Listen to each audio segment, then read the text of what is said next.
Hello and welcome everyone to Ion Energy's live investment summit today, hosted by Six. I'm pleased to introduce our speaker today. We have Ion Energy's CEO and director, Ali Haji. Ali will walk us through a company presentation, and after we will be taking questions live. So as a reminder, you can submit your questions at any time during the presentation, and we'll try to get to them at the end.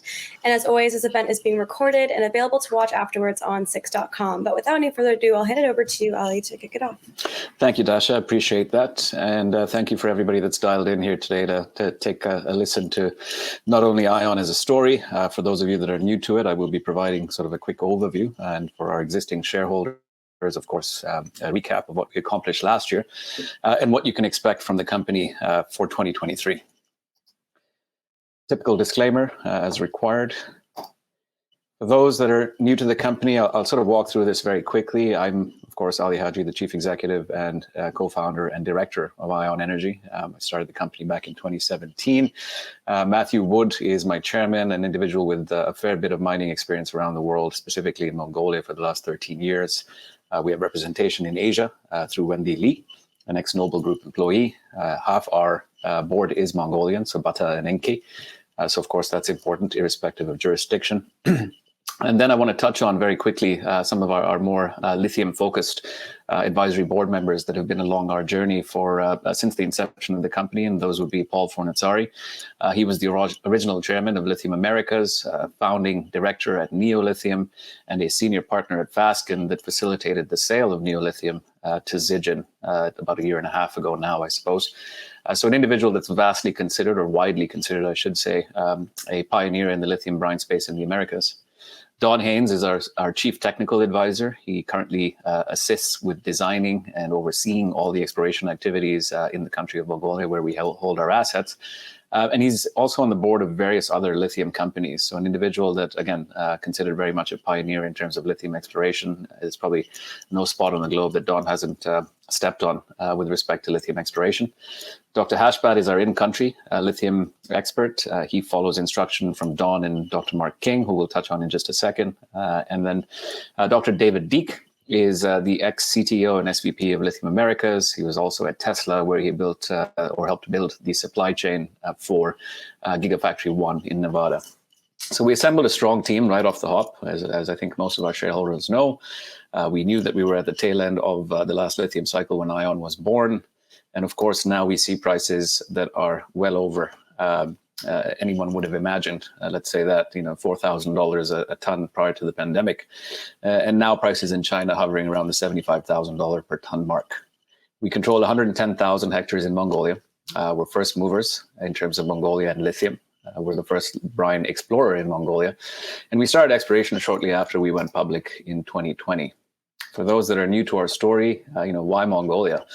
Mongolia is about 1.5 million square kilometers, population about 3.5 million people.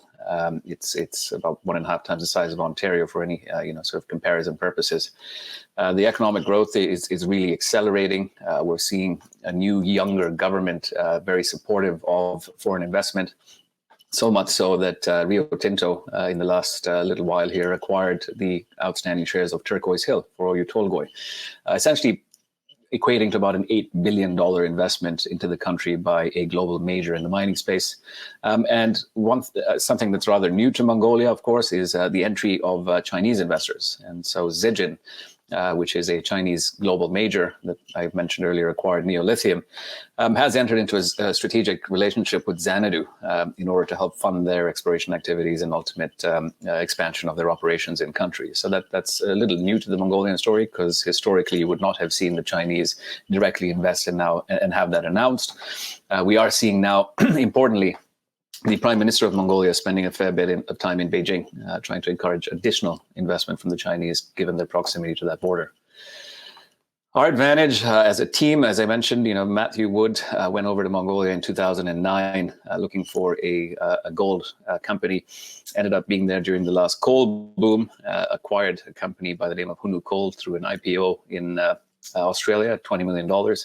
And then he sold that company with an inferred resource indication to Hunu Coal of Thailand. And that was a $500 million sale.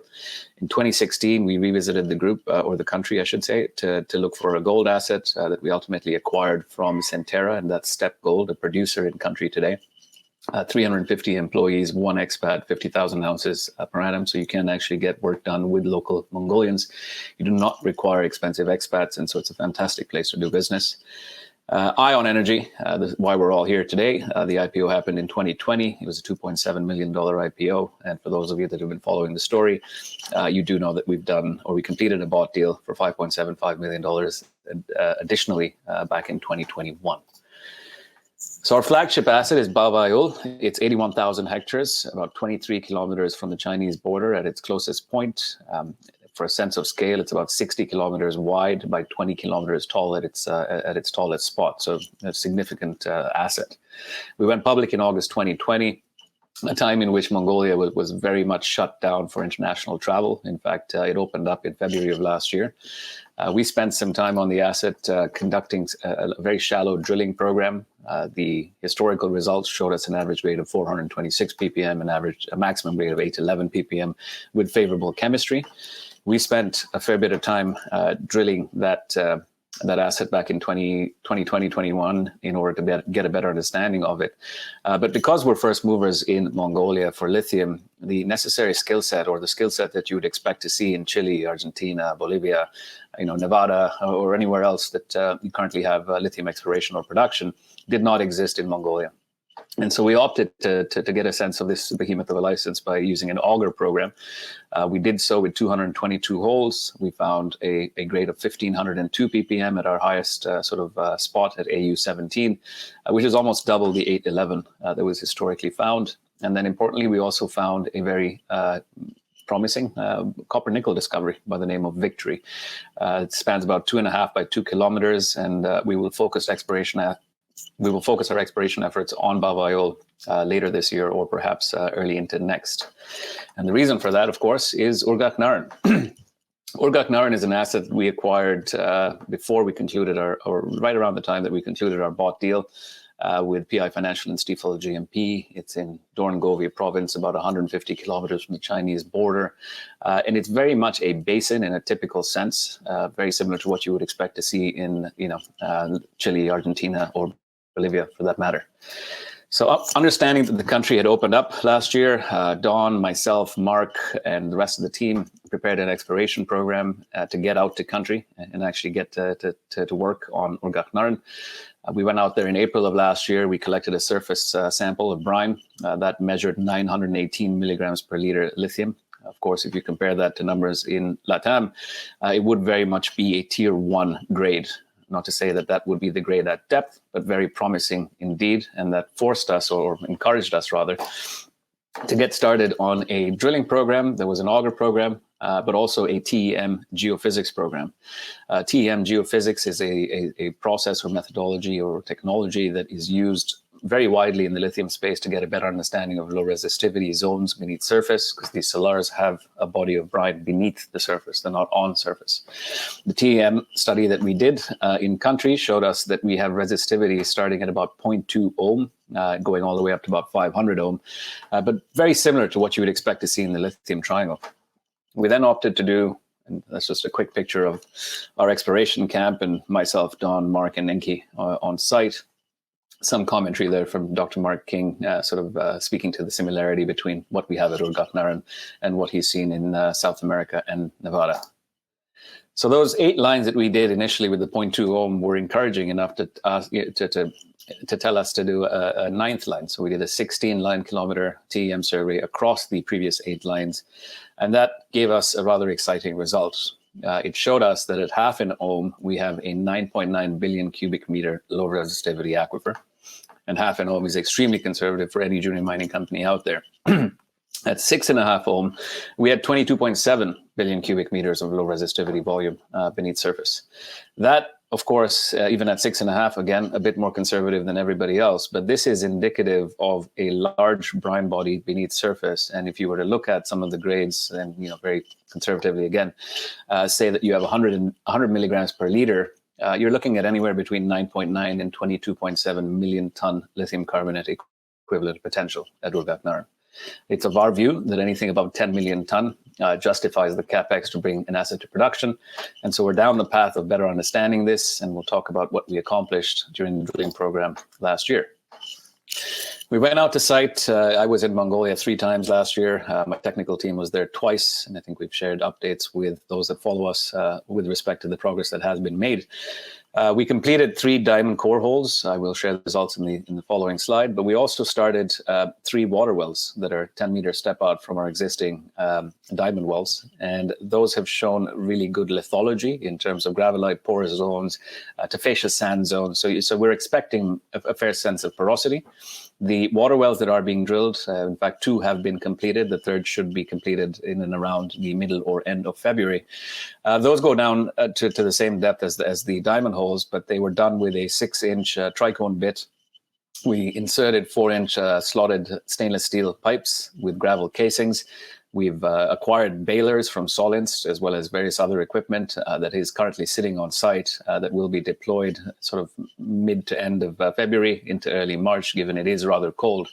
And this is rather sensitive equipment. The last thing we want to do is have a team out there using sensitive equipment that doesn't yield any results. And so that's some of the images of what we have been doing in country. That's our water well rig. On the right there, the diamond rig. Some of the UNDHO3, the hole has been completed as mentioned. But let's talk about results. And I think these are important for you to get a sense of why we're encouraged, why we're excited, and why we think 2023 is going to be a very good year for Ion Energy. We completed 3 holes, as mentioned. Of the 3 holes, the notable 2-meter drill core intercepts include 123 meters at 278 ppm, 100 meters at 362 ppm, and then 71.4 meters at 360 ppm. These are encouraging because they are within 2.5 and 4.5 kilometers apart across that underlying brine body that we looked at in the previous slides. But the grades here, average around 320 plus ppm. And why that number is important is if you look at Albemarle Silver Peak Mine in Nevada, it is the only operating, producing brine mine in North America today. When they concluded a very similar drilling program, their average grade was about 121 ppm. As far as elevation is concerned, they're about 100 meters above where we are. We're at 1,200. They're about 1,300 meters above sea level. And that has, they've been using an evaporation technique, which is the more traditional way to extract lithium using massive evaporation ponds, and their cycle is about 18 months. We're opting based on our proximity to the closest town, being 7 kilometers from the grid. As well as taking into account the environmental impact of evaporation, we're looking closer at DLE technology in order to extract our lithium, and we're seeing that done around the world today with grades as low as 60 milligrams per liter. So it's rather encouraging. We are expecting to collect those brine samples using the balers that I've discussed in and around March, and the results we put to market shortly thereafter. So an encouraging sort of next quarter for us as a company. I don't need to tell this group why lithium. I think most of you wouldn't be on here if you were just being educated on the lithium front, but it's evident that it is required. The joint venture that we entered into with a commonly controlled yet independent company by the name of Orangen Resources to help explore the copper nickel that I mentioned earlier on Baba-Ayul, that would hopefully start to spend some money on this and de-risk it. And the advantage for Ion is Ion has a 20% carried interest on any base metals found on this asset. So that allows Ion Energy to monetize a mineral that we didn't know was there given the scale of the asset. Today, we have about 60.5 million shares outstanding. Management and insider control just over 25%. We continue to buy on market. We are escrowed, so we've never sold a share. We have warrants outstanding at about 11.5 million. I beg your pardon, 11.5 million warrants at 70 cents. They expire in April 2024. We have some options that expire in 2025 at 32 cents. And other options that have been issued across the board. And as you can see, every instrument that's ever been issued has always been at a price higher than the prior issuance. So fully diluted, about 71 million shares. Our share price today, I believe, is about 20 cents, giving us a market cap of about 12.3 million. Our other investors of note are Mongolian nationals that have invested in the company. They hold about 9% of the company, family offices around 7%. Funds including Delbrook, Spartan, Alpha North, Maxit, Broma, US Global control another 30% of the company as well combined. So a nice, strong institutional and retail sort of ownership table, if you will. So we've been rather aggressive, as I hope you can appreciate, despite not having access to country. We found White Wolf. We completed our bought deal. We did the JV agreement with Irangen to better understand how we could monetize the base metals there. We've done some hydrogeological sampling. We've concluded site visits with potential partners, both on a DLE front as well as a strategic front. We were hoping we have an early resource indication based on the volume of brine that I've spoken about. But for Q1, you can expect us to complete that water well drilling, obtain those samples of brine, use those to determine an average grade of brine across the brine column, measure porosity, do airlift tests, pumping tests, and then start to infer a resource, measured and indicated. The hope is to be there by Q2 of this year. And in Q3, Q4, we will start to focus heavily on scoping and pre-feasibility to better understand a path to production. We are continuing to advance talks with strategics, and I think that has been very clear to those that have been following us.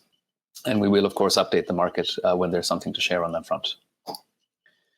For a comparison perspective, for those that are new, very quickly, we are very undervalued relative to our peers. We believe that has to do with two reasons, or maybe three. First one being we did not have access to the country to advance our exploration efforts, whereas other jurisdictions that had the skill set were able to advance their assets, but also get the love on the market, right, in the equity markets, whereas we had very little news flow for a while because we didn't have country access.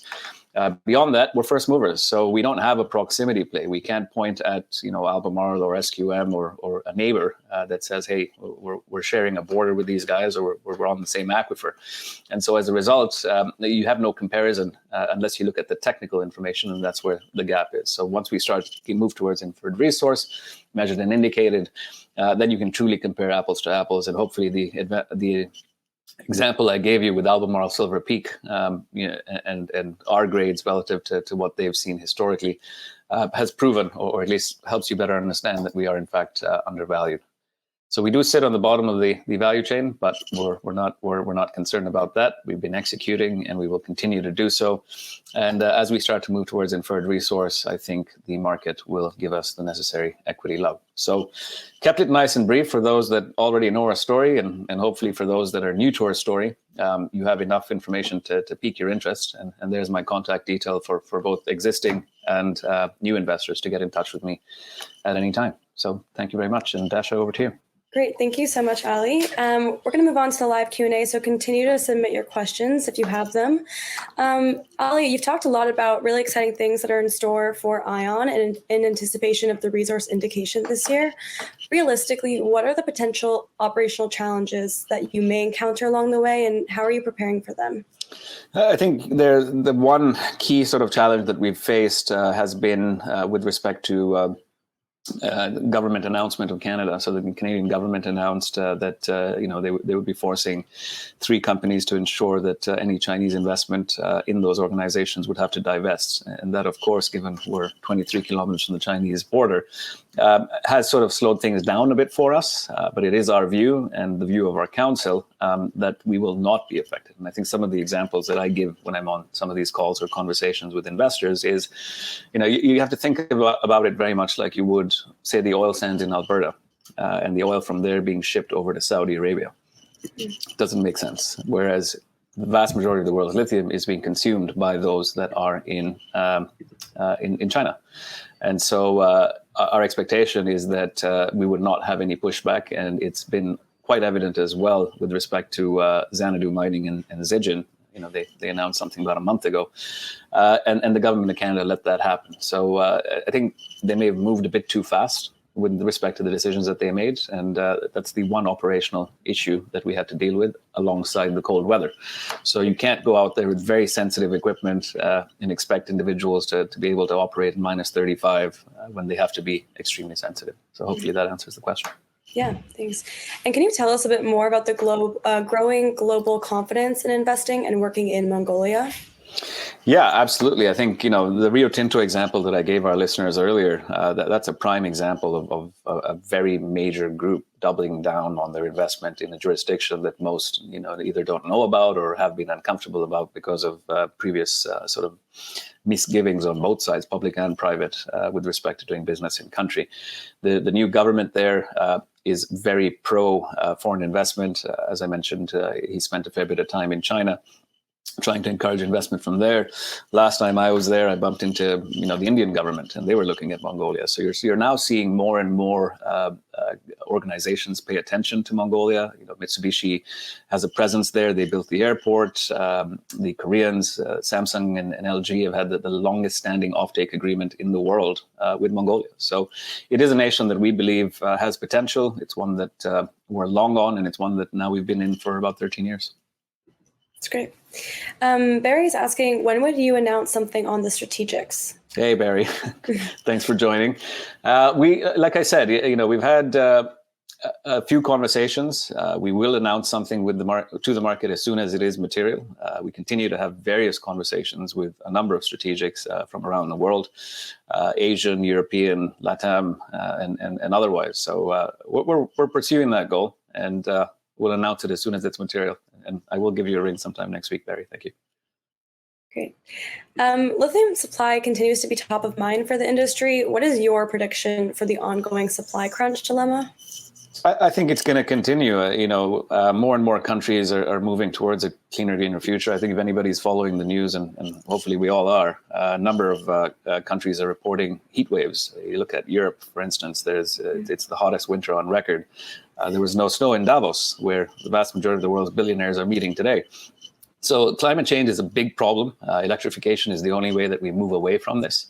And I think the prices will start to come down a tad.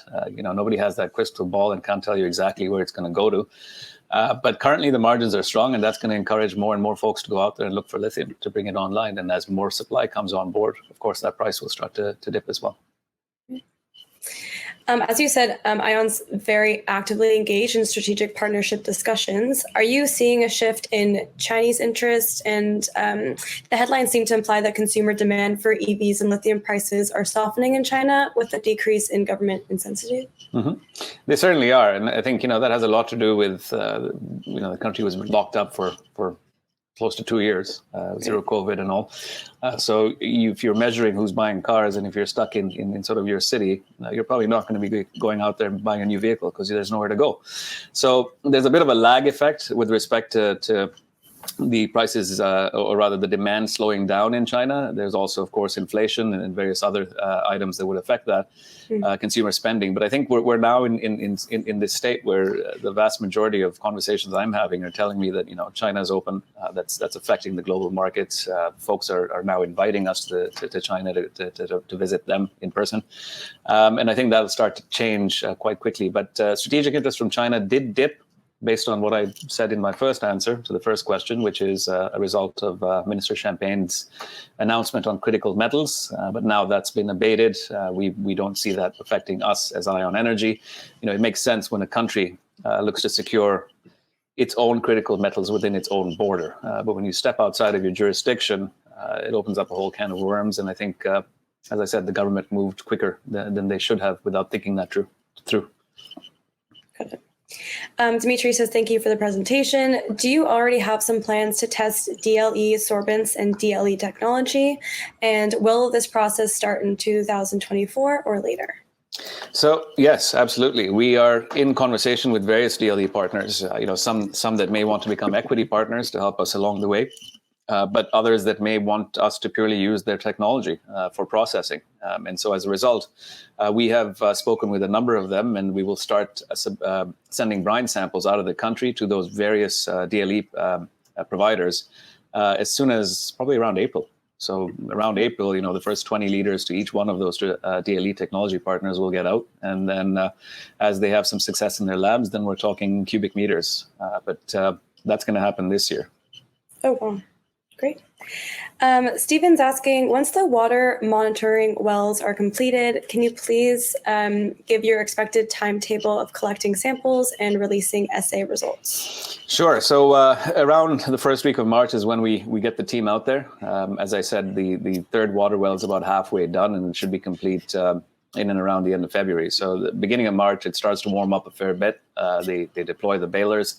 And the balers, if you're not familiar with what those are, and Stephen, you may be, but for a broader audience, it's essentially, think of it as a capsule that goes down into a brine column or a water well.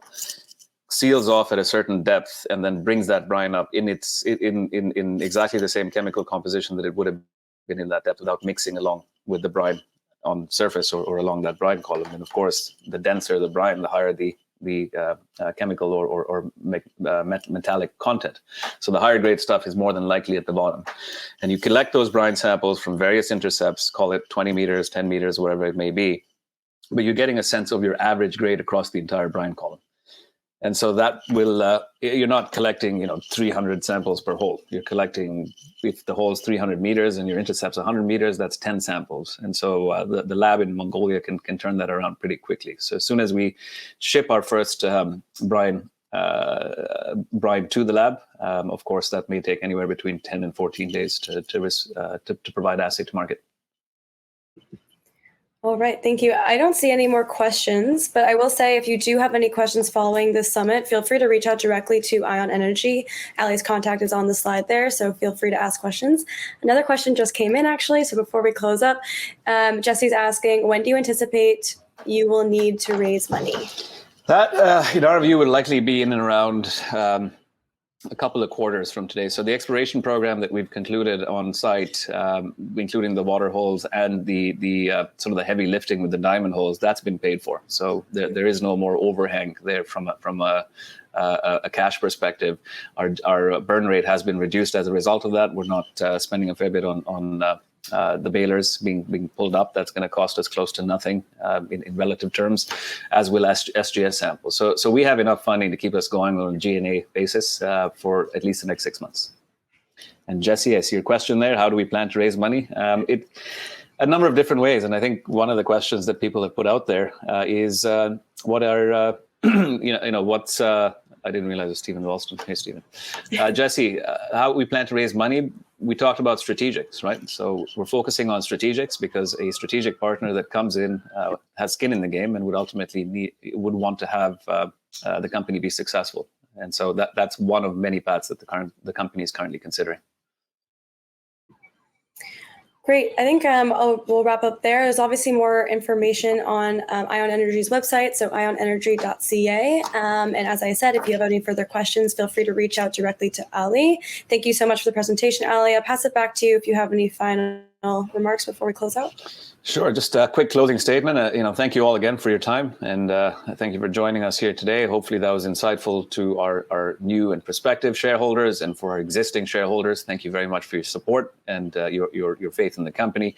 And hopefully this paints a picture of what you can expect from us as an organization this year. So thank you again.